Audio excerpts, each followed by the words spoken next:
una copa que recordamos la muerte de Jesús, que para él ciertamente fue amarga y dolorosa, pero nosotros, cuando tomamos el mosto, el zumo de la vid, es dulce, ¿verdad? Gracias a Dios, para nosotros la salvación es dulce. Para él fue amarga, fue pagada con un alto precio, pero para nosotros es dulce. Pues antes nos di la bienvenida a Jordi y su familia, después de las 2 semanas que habéis pasado de hospital allí en casa. ¿Estáis todos bien ya? Sí, ya cuando vimos el WhatsApp dijimos, madre mía, pobrecillos. Bueno, nos alegramos mucho de que estéis bien entre nosotros. El virus, por cierto, se ha quedado fuera, ¿no? Sí. Bueno, pues gracias al Señor que ya estáis recuperados casi del todo, pero con fuerzas para venir. Pues estamos en el libro de Apocalipsis, estamos viendo las 7 iglesias, de Asia. Y hemos visto ya 3 de ellas. La primera, ¿alguien se acuerda qué iglesia era? ¿Cómo se llama? Éfeso, muy bien. Y la iglesia de Éfeso, pues lo que destaca siempre de esta iglesia es que había perdido su primer amor. Esa es la reflexión o la exhortación que el Señor les hace a los hermanos. Pero era una iglesia que hacía muchas cosas, tenía muchas actividades, pero había perdido la razón por la cual las hacía. No las hacía para Dios, sino que se habían montado en un tren de actividades y se estaban olvidando de por qué las tenían que hacer, que era para dar la gloria a Dios, para proclamar su evangelio. Y el Señor les exhorta a ello. Y es una exhortación que también es para nosotros. Estas iglesias que leemos no son iglesias que quedan en el pasado, no son situaciones que nunca más se han repetido, sino que son iglesias muy cercanas a nosotros, no en kilómetros, están allí en Turquía, todas ellas, estaban en la zona que hoy es Turquía, en Asia, pero son muy cercanas por el hecho de que tienen virtudes, tienen defectos que vemos en nuestras propias iglesias, o en nosotros mismos. Y el Señor por eso tuvo a bien al dejar constancia de ellas en el libro de Apocalipsis. No eran, ya lo hemos dicho, las únicas iglesias que habían en todo el mundo, no, había muchísimas más. Pero el Señor dejó constancia de estas 7 y en este orden específico. Y ellas nos hablan a nosotros para que aprendamos, para que escuchemos, para que examinemos nuestros corazones. ¿Qué parecido tenemos con ellas? ¿Qué diferencia tenemos con ellas? Si podemos recibir la misma exhortación, podemos prevenir los mismos errores. La periodo de Esmirna era una iglesia que era perseguida. Ahí no le faltaba amor por el Señor, porque estaba siendo probado cada 2 por 3. Y el Señor les anima, les dice, el que venciere,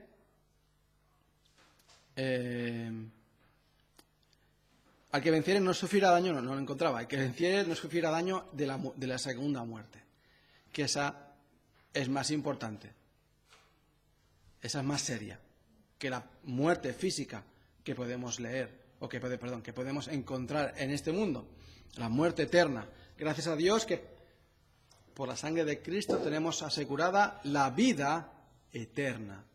No tenemos parte en la segunda muerte nosotros.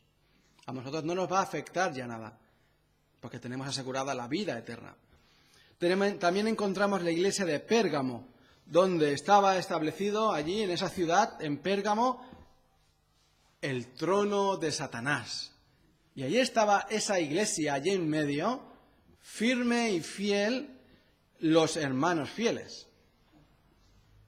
Los hermanos fieles. Porque una iglesia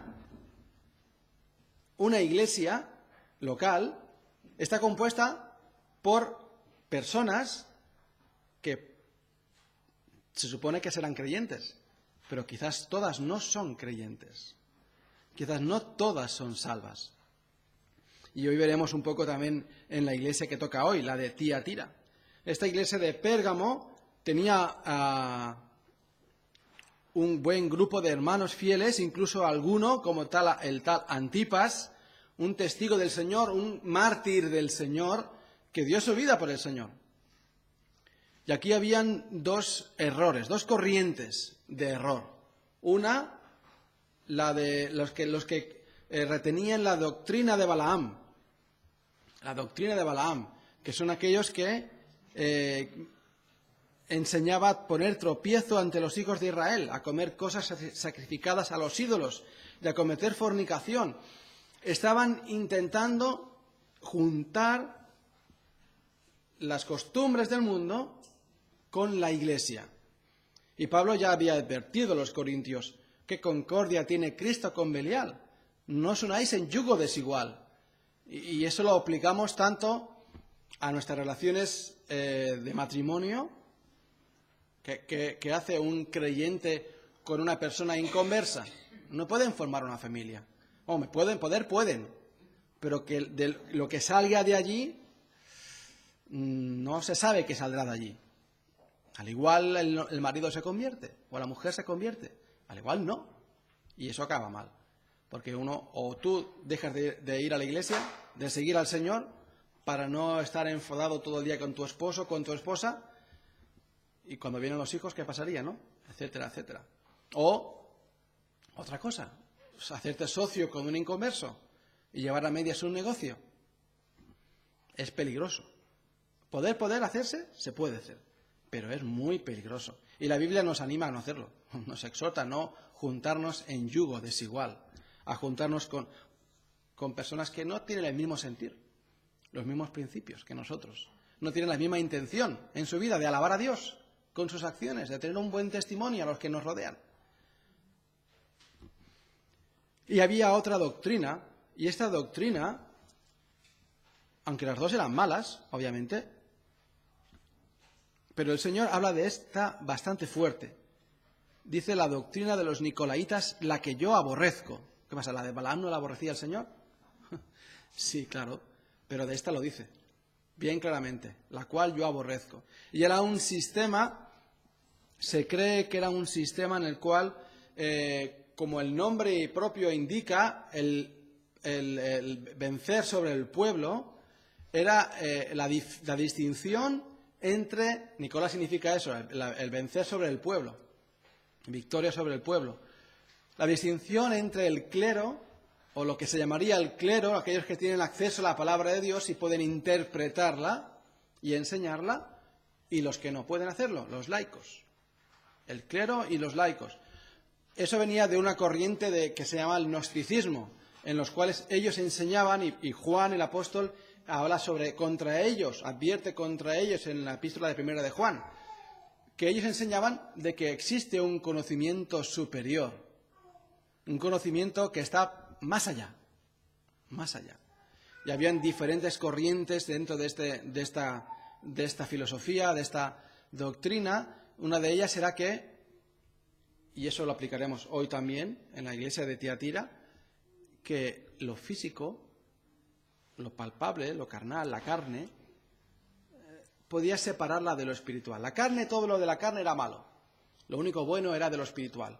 Por lo tanto, todo lo que hicieras con tu cuerpo, todo lo que hicieras con tu carne, no pasaba nada. Tú podías hacer lo que quisieras con ella, mientras tu corazón era algo espiritual y estaba en comunión con Dios. Veremos que eso es una doctrina equivocada, una doctrina errónea. Pues hoy nos acercamos a la iglesia de Tiatira,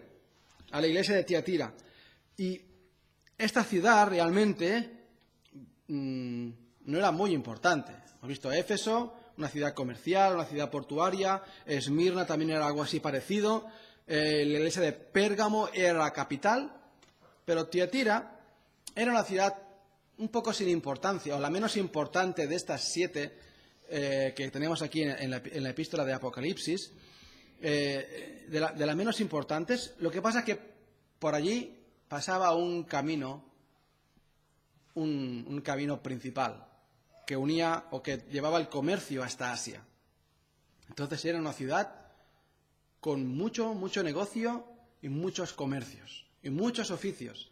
Tiatira se conocía también como la puerta de Pérgamo, y por allí pasaba un camino que unía pues, casi todas estas ciudades que se mencionan aquí en Apocalipsis. Esta ciudad, obviamente, era una ciudad dada a la idolatría, como todas las ciudades que habían en aquel momento. Todas tenían sus templos, todos tenían sus dioses, sus deidades, sus cultos, etcétera, etcétera. Pero aquí los cristianos no eran tan perseguidos. El punto fuerte de esta ciudad era el comercio. Era el comercio. ¿Os acordáis de alguien que conocemos, que sale en el libro de Hechos y que era de esta ciudad? Una vendedora de púrpura, Lidia, era de Tiatira. Era vendedora de púrpura, su oficio era vender púrpura, esa sustancia sacada de, creo que son unas almejas o unos caracoles, algo así, y de ahí se saca ese color, ese tinte para la tela, para la ropa. Pues ella tenía ese negocio y ella vendía ese tipo de producto. Obviamente, pues pertenecía a un gremio. Y allí en esta ciudad habían muchos gremios. Aquí, si tú vas al centro de Barcelona, al casco antiguo de la ciudad, verás muchas calles que se llaman por el nombre del gremio. Y toda esa calle estaba llena de panaderías o herrerías, sastrerías, etcétera, etcétera, y estaban como agrupadas en esa calle donde están todos esos oficios. Pues esta ciudad estaba llena de gremios. Entonces, esos gremios tenían una costumbre. Tenían costumbres de juntarse y ofrecer un sacrificio a su dios o a su patrón, al dios que era su patrón. Eso es algo que se ha heredado de aquellas épocas y hoy en día no son dioses. Lo que tienen los gremios como patrones son santos, diferente, pero viene de allí, no de esta ciudad, sino de esa época. Y todas hacían sus reuniones. Y obviamente, si tú querías abrir un oficio de algo, si querías abrir una tienda o querías abrir un negocio de algo, o herreros, panaderos, pues marchantes de telas, como era Lidia, vendedora de púrpura, de artesanos del cobre, vendían pieles, etcétera, etcétera, tenías que asociarte a un gremio de estos. Si no te asociabas a un gremio de estos, no podías ejercer tu negocio. Era lo que había. Si tú querías abrir, obviamente, pues, ¿y tú quién eres? ¿Y tú te has asociado ya? ¿Te has hecho socio? ¿Te has federado al gremio de los panaderos?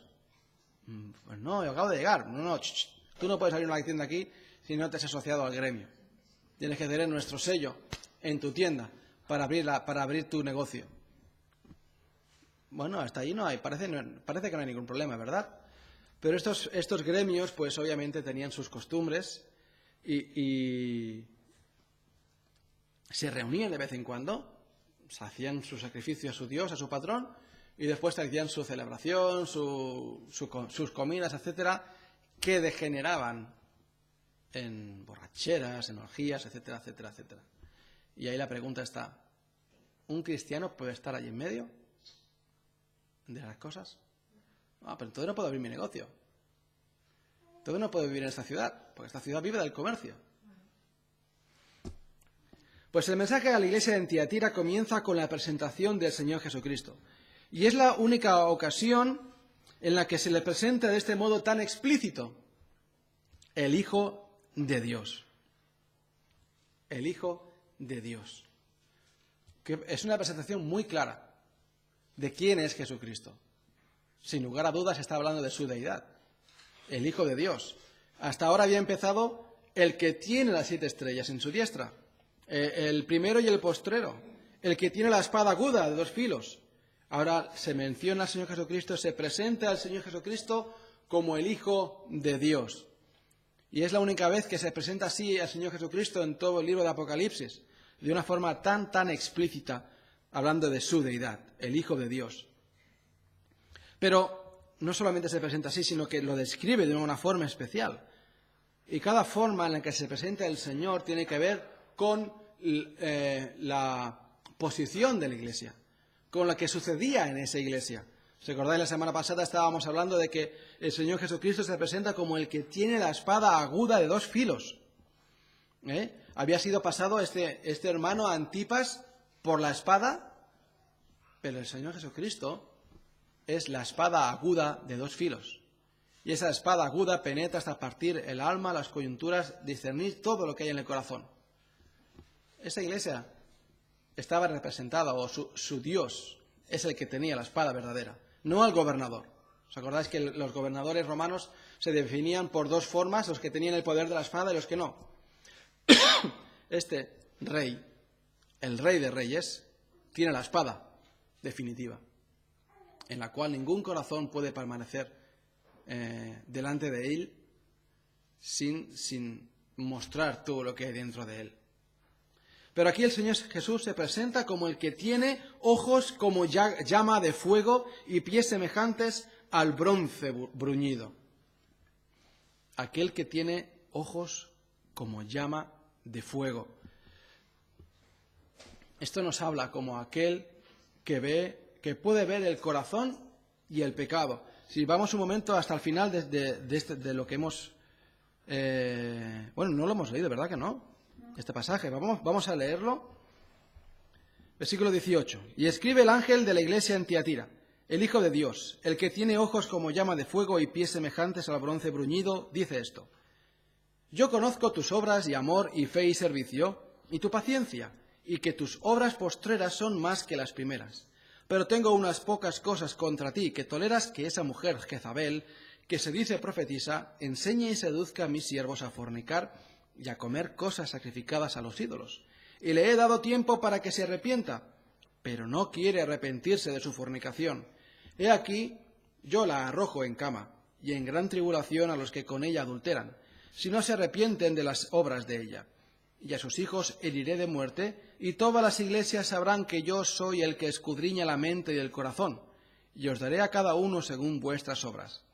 Pero a vosotros y a los demás que están en Tiatira, a cuantos no tienen esa doctrina y no han conocido lo que ellos llaman las profundidades de Satanás, yo os digo, no os impondré otra carga. Pero lo que tenéis, retenedlo hasta que yo venga. Al que venciere y guardare mis obras hasta el fin, yo le daré autoridad sobre las naciones, y las regirá con vara de hierro, y serán quebradas como vaso de alfarero, como yo también la he recibido de mi Padre. Y le daré la estrella de la mañana. El que tiene oído, oiga lo que el Espíritu dice a las iglesias.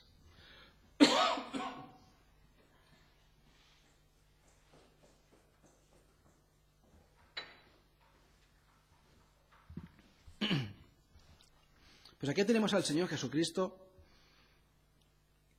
que lo presenta como el que tiene ojos como llama de fuego. ¿Qué sensación te da eso a ti? Alguien que escudriña todo. No te puedes esconder de su mirada.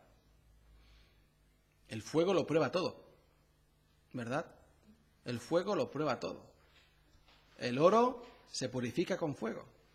La plata se purifica con fuego. En esos tiempos, sobre todo, pues los herreros, los que trabajaban todos esos materiales nobles, también al fuego. La comida también, el agua. Tienes que hervirla para matar todas las impurezas. Se hierve, ¿verdad? El agua. El fuego lo prueba todo. Mata lo que no tiene que existir. Y ahí después queda puro. Lo que tiene que quedar. Lo que el Señor quiere. Y vemos al Señor Jesucristo con esos ojos como llama de fuego. En 2 de Crónicas 16:9 dice: porque los ojos de Jehová contemplan toda la tierra para mostrar su poder a favor de los que tienen corazón perfecto para con él. Los ojos de Jehová contemplan toda la tierra.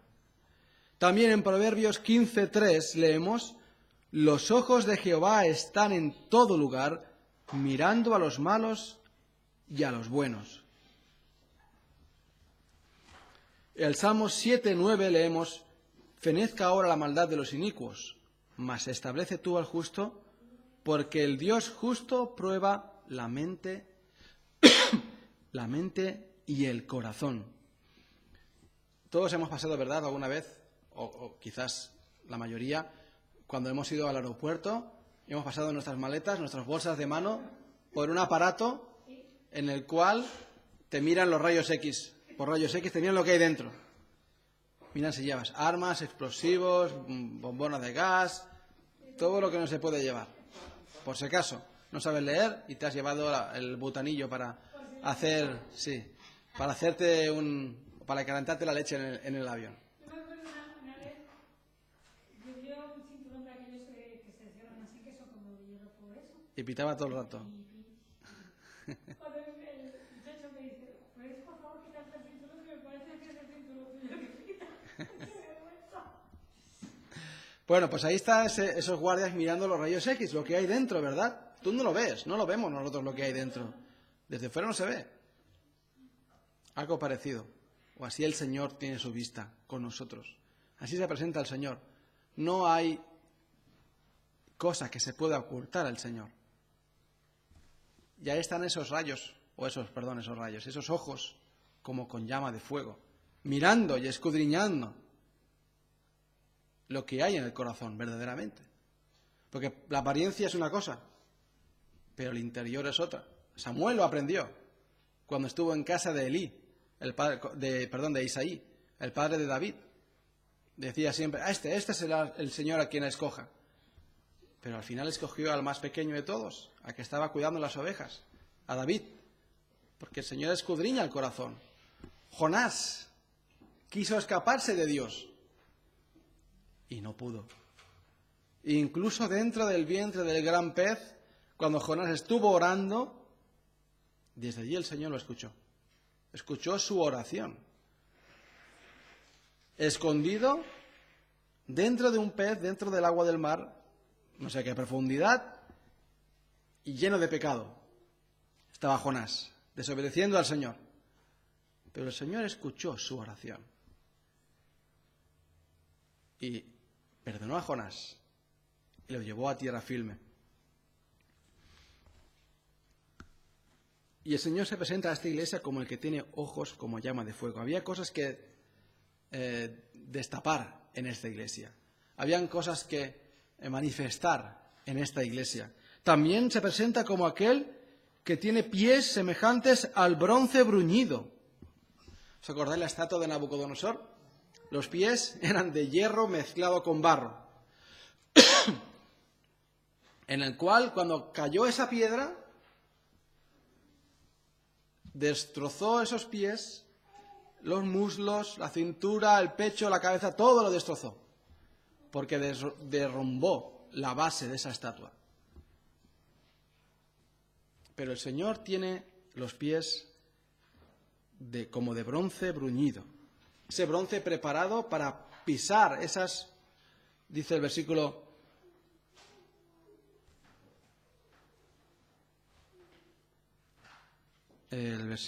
aquí estaba,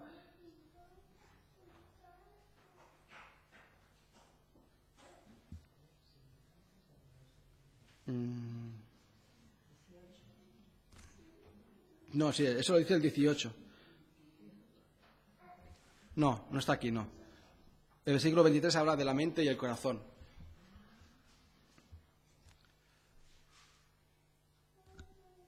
El Salmo 2, perdón, era esto. El Salmo 2, 8 dice que todo lo sujetaste bajo sus pies. Y también nos dice el Señor que los desmenuzará como vasija de alfarero. Si allí están esos pies preparados para pisar esas vasijas de alfarero que no sirven ya para nada. No sirven para nada, sino para ser desmenuzadas. Y el Señor reconoce a la iglesia verdadera de Tiatira. Y digo iglesia verdadera porque al principio hemos dicho que en una iglesia local como la que tenemos aquí, la iglesia puede estar formada por miembros que no sean creyentes. Aunque la verdadera iglesia, el cuerpo de Cristo, está formado única y exclusivamente de creyentes, salvos en la fe, de hijos de Dios. Ahora, aquí en la tierra, todos los que estamos aquí, hemos dicho que somos cristianos, hemos dicho que somos salvos, pero quizás o uno miente o uno lo dice por compromiso. o no entiende lo que dice. Y hay muchas iglesias donde hay muchos así. Por ejemplo, también en Primera de Juan 2:19 está hablando de los apóstatas, de aquellos que estaban enseñando falsas doctrinas. Dice, salieron de nosotros, pero no eran de nosotros. Porque si hubiesen sido de nosotros, habrían permanecido con nosotros. Pero salieron para que se manifestase que no todos son de nosotros. Están en medio de lo que es la comunión cristiana.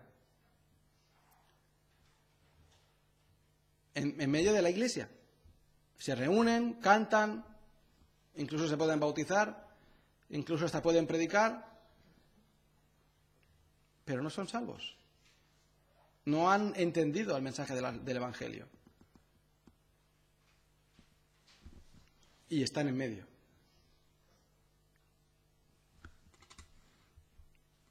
Ahora, ¿cómo se demuestra que eres creyente? Aquellos que permanecen.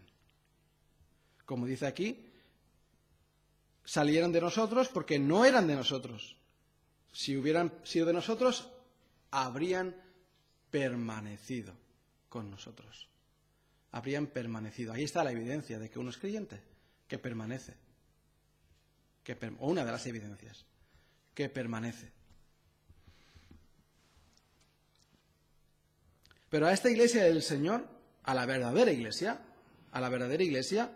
pues el Señor reconoce, dice, tus obras, amor, fe, servicio, paciencia, y además dice que tus obras postreras son más que las primeras.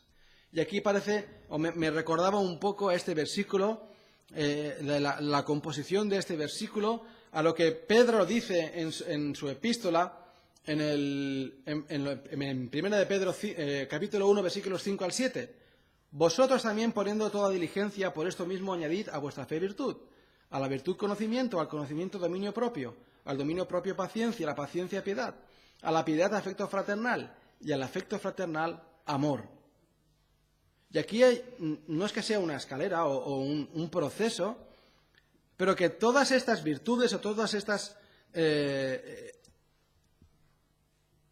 labores que hacía la Iglesia o manifestaciones de la Iglesia, les llevaba una a la otra. Y todas estaban vinculadas entre sí. La primera que destaca el Señor Jesús es que yo conozco, dice, tus obras. Tus obras. Bueno, el Señor Jesús ha conocido también las obras de Éfeso, las obras de Esmirna, las obras de Pérgamo. Y añade, y amor. Tus obras y amor. Y eso tiene mucho que ver. Porque uno puede hacer obras sin amor. Lo que estamos haciendo es vindicarnos, ¿no? Que estoy aquí, No haces las obras por amor. Si no hacemos las obras por amor al Señor, eso es orgullo. Estamos haciendo las cosas para que nos vean, para que se nos reconozca.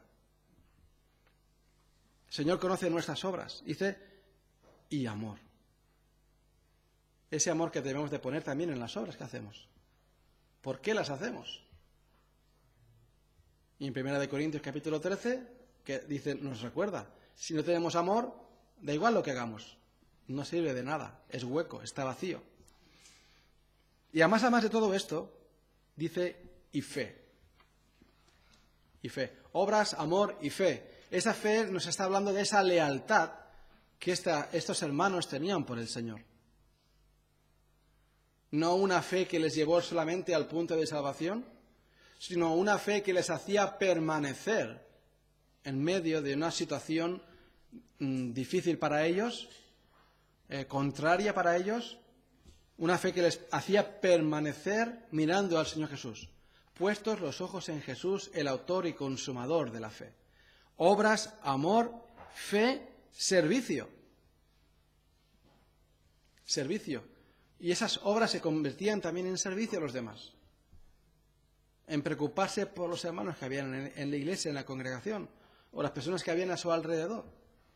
Esa iglesia se dedicaba a esto, o salía esa manifestación en ellos, ese servicio, esa servidumbre. que el Señor habla también. El que quiera ser el primero entre vosotros, sea primero el que sirve. Sea vuestro servidor. Sea el primero que sirve. Sea el ejemplo a seguir de esta forma, sirviendo. ¿Uno puede servir sin amor? No sé el tiempo que durará sirviendo sin amor. Porque es duro, ¿eh? Servir sin amor. Te tienen que pagar mucho dinero. O no poder irte a otro sitio a trabajar para seguir sirviendo sin amor. Y más en un lugar donde no te pagan dinero. En un lugar donde no hay dinero para pagar a los que sirven. Y aquí añade además paciencia. Paciencia. Esperando la consumación del tiempo. Esperando que el Señor venga. Esperando no que mis acciones, mi servicio, mis obras, mi amor, mi fe sea recompensado y reconocido en la Iglesia. Si estoy esperando que esto sea recompensado o reconocido en la Iglesia, en mi congregación, que de vez en cuando me lleven al frente y me digan, hermanos, vamos a dar gracias a este hermano porque no para de poner las mesas cada domingo y etcétera, etcétera, etcétera. Entonces no hay obras, sí, pero ese amor no está, ese servicio no existe. Lo que uno busca es su reconocimiento. Y además de todo estas cosas, el Señor les dice que tus obras postreras son más que las primeras. Eso iba a más cada vez. Esas obras con amor iban aumentando, porque el amor te lleva a hacerlo más. Esa fe iba creciendo a ser una fe activa, una fe que se movía, una fe leal al Señor, que se mantenía, pues iba creciendo. Ese servicio también cada vez era mayor, porque al uno entender más de la palabra del Señor, uno al entender más la voluntad del Señor en su vida, uno al entender más lo que el Señor quiere que hagamos, pues obviamente al estar más cerca del Señor, más se manifiestan estas virtudes, estas acciones en la vida de uno. Tus obras postreras son más que las primeras. Que el Señor nos ayude a que sea así en nuestra iglesia también. A que nuestras obras postreras sean más que las primeras. Normalmente es al revés. Nos pasa como a la iglesia de Éfeso. Se empieza con mucha fuerza, pero nos vamos desanimando. O nos vamos olvidando. Por dos cosas. O nos vamos desanimando por las aflicciones que vienen, por que ahora este no viene, ahora el otro no viene, y yo también me desanimo, me voy cansando, ya fui el mes pasado, etcétera, etcétera, etcétera. O nos olvidamos de por qué lo hacemos. Y seguimos haciéndolo porque siempre se ha hecho así, esa es nuestra costumbre, nuestra forma de vivir, y nos olvidamos de que cuando estamos haciendo eso, estamos alabando al Señor, estamos sirviendo al Señor, estamos anunciando el Evangelio a otras personas. Pero esta iglesia, dice el Señor, tus obras postreras son más que las primeras. Pero encontramos en el versículo 20 la parte negativa de esta carta. Encontramos aquí a una mujer. Dice, pero tengo unas pocas cosas contra ti, que toleras que esa mujer Jezabel, que se dice profetisa, enseñe y seduzca a mis siervos a fornicar y a comer cosas sacrificadas a los ídolos. Y dices, ¿cómo? Una iglesia, como el Señor la describe en el versículo 19, ¿qué sucede aquí? ¿Cómo existe esto en la iglesia? ¿Cómo puede existir eso en medio de la congregación? A veces, claro, visto desde fuera, dices, ¿cómo es posible, no, que suceda esto? Y a veces nos iría bien salirnos un tiempo de la congregación y volver después. A ver qué veríamos dentro de nuestra congregación. No lo hagáis, no vayáis un año y después volváis para ver lo que es. De vez en cuando ya hay gente que se va por ciertos motivos.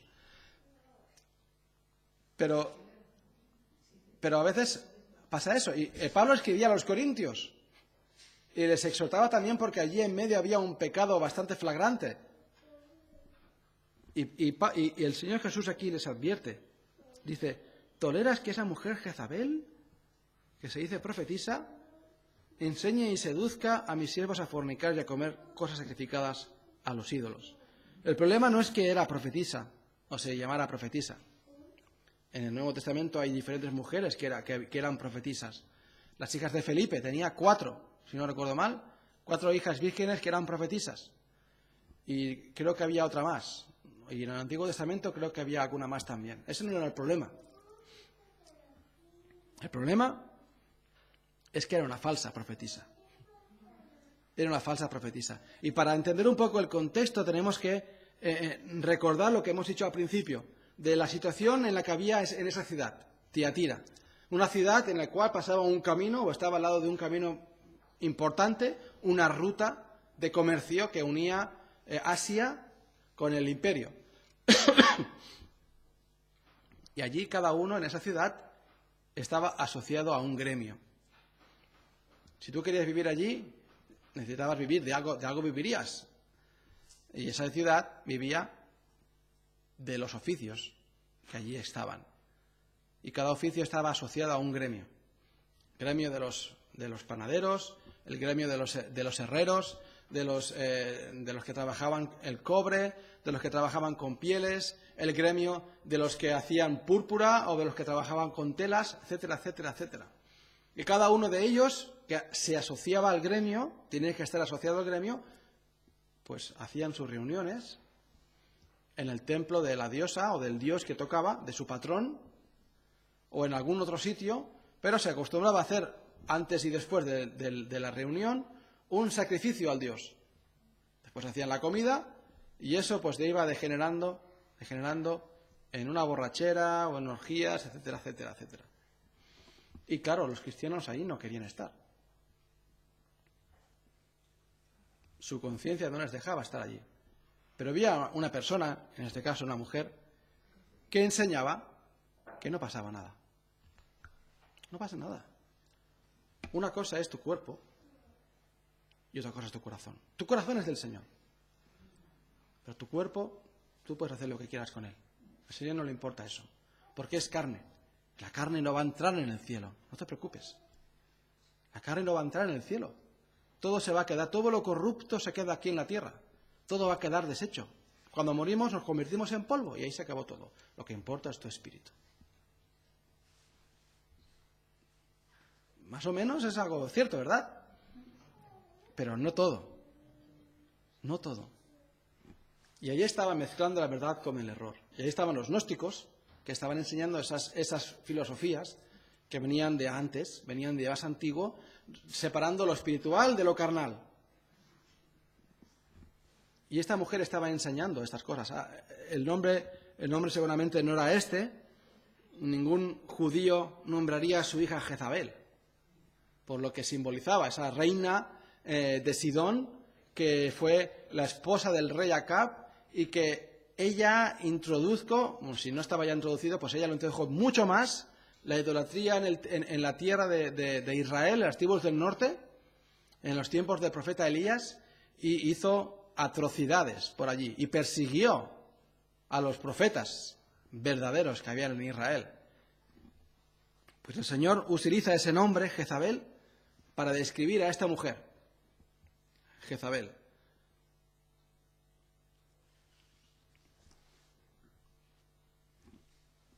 Siempre me acuerdo de una ilustración que hace tiempo dio el hermano Alejandro. Un hombre que iba en un tren y iba en un vagón con diferentes personas. Y los amigos que habían eran 3 amigos y esta persona. Le sacaron una baraja de cartas y le dijeron, ¿quieres jugar con nosotros? Y él dijo, sí. Y entonces empezaron a repartir cartas y el hombre no se movía, ¿no? Y bueno, te toca. Dice, ¿no quieres jugar? Y dice, sí, yo quiero jugar, pero mis manos pero no puedo jugar. Porque mis manos son de Dios, son del Señor. Dices, ¿un juego de cartas? Eso es qué mentalidad más antigua, ¿no? Hoy en día, pues, jugamos a cartas, jugamos al dominó, jugamos a lo que sea. Pero este hombre no quería tener nada que ver con la connotación de ese juego. Y él quería distinguirse de los demás. Quería dar a entender que él pertenecía a Dios. Y a veces nos rechinan, ¿no?, esas cosas. Y dicen, un juego de cartas. Es muy inocente. Por favor. Pero ninguno de nosotros quizás iría o participaría en una partida de póker. O iría a un casino a jugar a las cartas. Por la connotación que hay allí, ¿verdad? Por lo que allí sucede. Jugamos al uno, ¿verdad? Incluso utilizamos las cartas, una baraja de estas, para jugar a cualquier otro juego. Pero no vamos a ese lugar a jugar. Y Pablo escribe también a los corintios y les habla de lo sacrificado a los ídolos. Pablo decía, yo no tengo ningún problema, y él decía, no tengáis ningún problema en ir a comprar a la carnicería carne. Tú vas a la carnicería porque te gusta la carne, compras carne y te la llevas a casa y comes. Y no vas a preguntar, ¿lo has sacrificado antes a los ídolos? Ya sabes cuál es la costumbre. No preguntes. Puedes ir a comer. Ahora, si vas a casa de alguien y te dicen, esto lo he sacrificado a los ídolos, tú sabes que esos ídolos no son nada. Son piedra, son leño, no tienen poder sobre nada. Pero no lo comas, porque esa persona creerá que tú también crees en esos ídolos y los respetas. Por lo tanto, no comas de esa carne. Y esto no era lo mismo, comprar algo que quizás había sido sacrificado a los ídolos para mí no son nada, que estar con ellos mientras estabas sacrificando a los ídolos y tú participar en ese sacrificio. Y después en todo lo que sucede después. ¿Hasta cuándo te quedas? ¿Hasta que, empiezan a decir tonterías? ¿Hasta que no podemos participar en las obras infructuosas de las tinieblas? No podemos tener compañerismo con ellas. Si estamos allí en medio, estamos aprobando lo que se hace. Pero esta mujer estaba enseñando todo lo contrario. No pasa nada. Tu cuerpo es tu cuerpo, pero tu espíritu es tu espíritu. Ahora todo tiene relación. El Señor Pablo dice, ¿o ignoráis que vuestro cuerpo es templo del Espíritu Santo? Nuestros cuerpos son templo del Espíritu Santo. ¿Qué hago con mis ojos? Va al corazón. Y va al corazón. ¿A dónde me llevan mis pies? No puedo separar mi espíritu de mi cuerpo. El Señor nos tiene unidos aquí en la tierra. Y lo que afecta a uno le afecta al otro.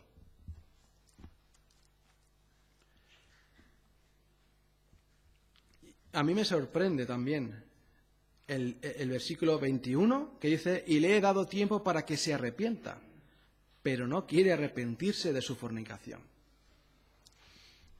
La fornicación no solamente puede ser algo físico, sino también espiritual.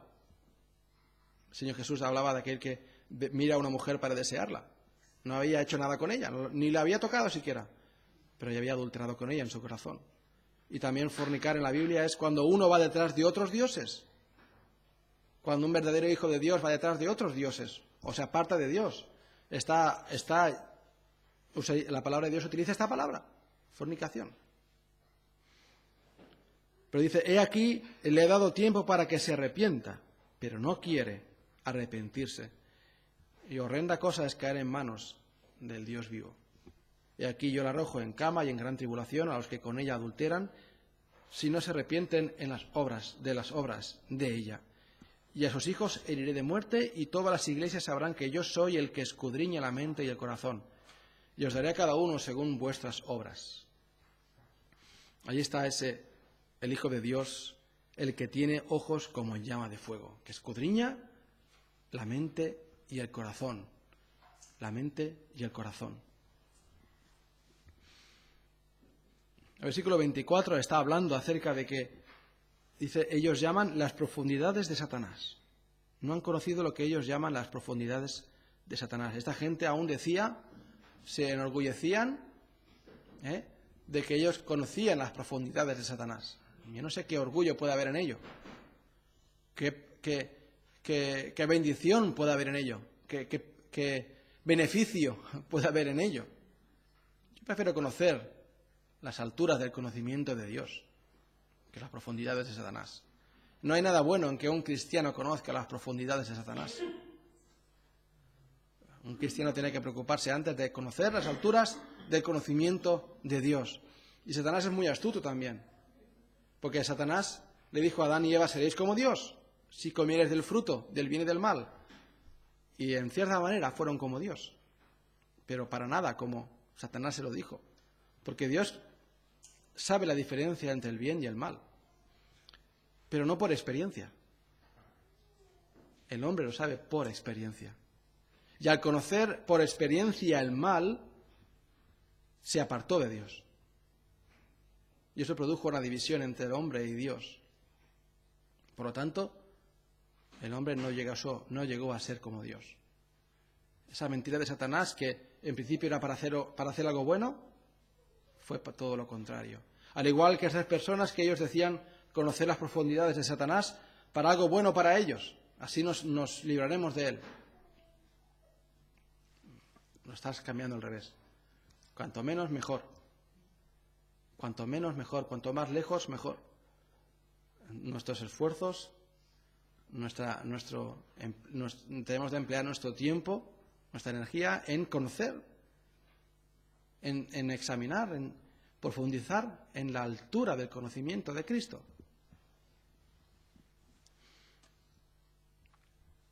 Dice el Señor, no os impondré otra carga, pero lo que tenéis, retenedlo hasta que yo venga. Al que venciere y guardare mis obras hasta el fin, yo le daré autoridad sobre las naciones, y las regirá con vara de hierro, y serán quebradas como vaso de alfarero, como yo también la he recibido de mi Padre. Y le daré la estrella de la mañana. El que tiene oído, oiga lo que el Espíritu dice a las iglesias. Y aquí está hablando el Señor de su venida, de su reino milenial. Y las regirá con vara de hierro. Al que venciere y guardare mis obras hasta el fin, yo le daré autoridad sobre las naciones. Y esa es la promesa que tiene el Señor sobre esta iglesia, sobre sus hijos, que reinaremos con el Señor.